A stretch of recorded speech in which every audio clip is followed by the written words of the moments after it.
Manga One Piece chapter 1109 diberi judul Pencegahan, yang mana dibuka dengan kelanjutan dari rekaman yang diprakarsai oleh Vegapunk yang ditujukan untuk masyarakat di seluruh dunia. Namun sebelum ia menyampaikan isi ceramahnya, Vegapunk diinterupsi oleh Saka atas ketidaksetujuannya terhadap penciptanya yang ingin langsung menyampaikan informasi tersebut. Karena menurut Saka, orang-orang butuh waktu untuk bersiap dalam mendengarkan isi ceramahnya. Vegapunk yang mendengar hal itu menggubrisnya dengan mengatakan untuk apa memikirkan hal seperti itu. Asalkan ada lembaga informasi yang menerima siaran ini, sudah pasti kata-kataku ini besok akan tersiar di seluruh dunia. Lalu Saka melanjutkan interupsinya dengan memberikan sebuah pertanyaan kepada Vegapunk. Apakah kau yakin itu yang akan terjadi jika hanya segelintir orang yang menerima informasi ini? Vegapunk yang mendengar hal itu langsung mengiyakan apa yang dikatakan oleh Saka padanya. Lalu ia balik bertanya kepada Saka, apa yang harus mereka lakukan. Sebelum melanjutkannya, saya ingin mengomentari interaksi Vegapunk dan Saka. Sebab menurut saya sangat lucu, di mana ciptaannya memberikan masukan pada penciptanya.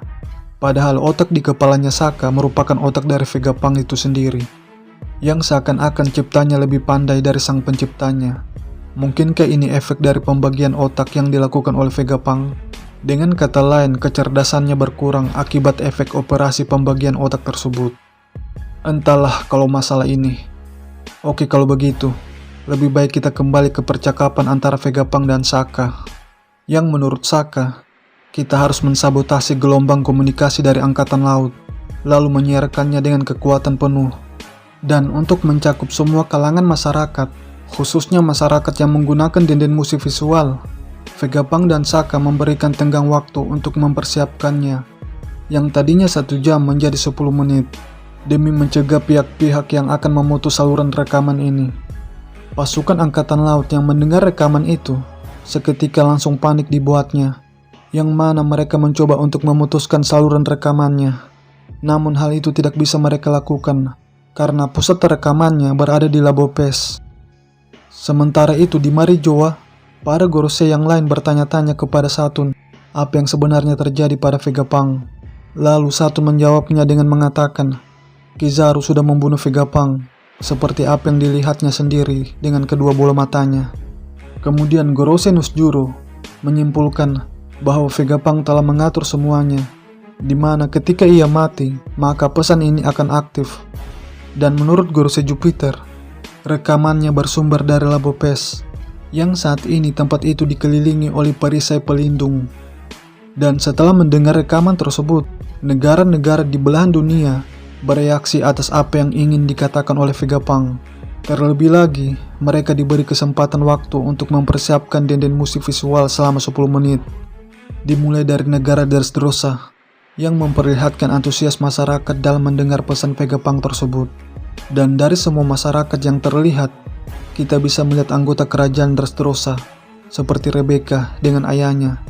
Dan tak ketinggalan juga, aliansi dari Luffy yaitu Leo, yang gampangnya percaya dengan apa yang tertulis di surat kabar, bahwa Luffy telah menyandra Vegapunk.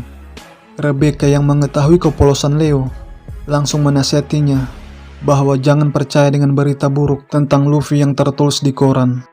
Sebab seperti yang kita tahu, media adalah senjata dari pemerintah dunia untuk memperburuk citra seseorang. Apalagi seseorang tersebut itu adalah seorang bajak laut, yang notabene-nya adalah musuh bebuyutan dari pemerintah dunia. Kemudian panel manga mengarahkan kita ke desa Fusa, tempat di mana Luffy dilahirkan. Tepatnya di depan bar Makino, yang mana salah satu warganya menyarankan agar desa mereka mempunyai denden musik visual. Kepala desa Fusa yang mendengar hal itu tidak sanggup menyanggupinya, mengingat denden musik visual membutuhkan biaya yang cukup besar untuk memeliharanya. Lalu Pak Kades melanjutkan ucapannya, saya rasa suara saja cukup. Dengan begitu, para masyarakat desa Fusa tidak bisa melihat wajah Vegapunk yang sebenarnya. Lalu di belahan dunia yang lain, tepatnya di Water Seven, Iceberg menyetujui saran dari Alice untuk menyiarkan rekamannya di seluruh penjuru kota, khususnya di setiap galangan kapal, sambil mengkoordinir semua masyarakat supaya bisa menyaksikan rekaman penting tersebut. Kemudian scene berpindah ke kantor redaksi koran Ekonomi Dunia, di mana Morgan menyimpulkan bahwa rekaman ini merupakan rekaman yang dibuat pada masa lalu, berdasarkan jam yang berada di belakang Dr. Vegapunk. Dengan tersiarnya rekaman ini ke seluruh dunia, membuat semua orang-orang bertanya-tanya tentang pesan apa yang ingin disampaikan oleh Vegapunk. Dan hal itu juga yang dialami oleh pasukan revolusi, yang penasaran mengapa di tengah insiden seperti ini, Vegapunk membuat siaran ini. Masih di tempat yang sama, Monkey D. Dragon teringat dengan kata-kata Vegapunk Saka, bahwa tak lama lagi ia akan mati. Yang bisa diartikan, Dragon tahu tentang kondisi Vegapunk yang sekarang. Mungkinkah Dragon akan pergi menuju Pulau Egghead? Saya rasa tidak, sebab terhalang oleh lokasi antara kedua pulau yang sangat jauh. Terlebih pada chapter 1083, Dragon pernah mengatakan pertarungan mereka sesungguhnya akan dimulai ketika pemerintah dunia mengerahkan kesatria dewa. Jadi kecil kemungkinan Dragon akan datang ke pulau masa depan tersebut. Kembali ke medan pertempuran yang terjadi di Pulau Egghead, Kizaru dan Gorosei Satoon menggunakan kekuatan matanya untuk menyerang Luffy. Namun dengan cepat Luffy menghindarinya. Luffy yang masih geram dengan keduanya menggunakan jurus barunya yang bernama Gomu Gomu Daun Simbal, yang efeknya membuat Gorosei dan Kizaru menjadi adonan pizza. Luffy yang melihat hal itu memutar-mutar keduanya dengan ujung jari telunjuknya, layaknya seorang pemain basket jalanan. Dan tak menunggu lama, Luffy melempar keduanya jauh-jauh hingga membuat Kizaru menabrak kapal perang angkatan laut. Tercatat ini ketiga kalinya Kizaru dihajar oleh Luffy. Sedangkan Gorosei Satoon, walaupun sudah dilempar jauh-jauh oleh Luffy, ia mampu kembali lagi ke arahnya, seperti hanya sebuah bumerang untuk menyerang Luffy. Namun Luffy lagi-lagi mampu menghindari serangan Gorosei Satoon. Gorosei Satoon yang merasa dikejar-kejar waktu oleh ceramah no jutsu dari Vegapunk, memanggil Gorosei yang lain untuk datang ke Pulau Egghead. Dan seketika itu pula lah, muncullah lingkaran sihir yang berjumlah 4, yang disertai dengan petir hitam. Mirip seperti dengan kemunculan Gorosei Satoon, sebagaimana yang dikatakan oleh Sanji.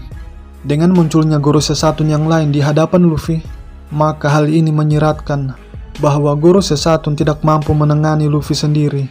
Maka dari itu ia memanggil temannya yang lain untuk membantunya mengalahkan Luffy. Sedangkan Gorosei yang lain akan mensabotase rekaman Vegapunk agar tidak tersiar di seluruh penjuru dunia. Cuma yang menjadi pertanyaannya, apa sih rahasia para Gorosei ini?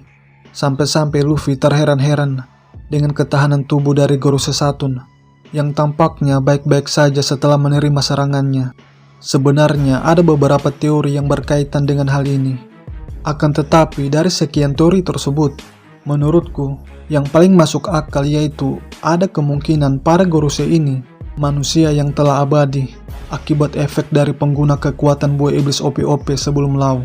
Maka dari itu, walaupun sudah dihajar dengan sekeras apapun, tubuh Gorosei Satoon akan kembali seperti semula, seolah-olah tidak ada yang terjadi pada tubuhnya. Bahkan tangannya yang putus pun mampu ia tumbuhkan kembali. Hal ini menandakan bahwa para Gorosei abadi atau immortal.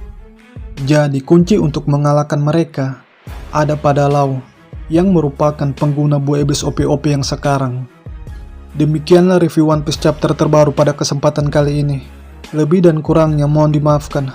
Bagi teman-teman yang telah menonton video ini, jangan lupa like, share, dan subbreaker. Dan terima kasih banyak atas dukungannya.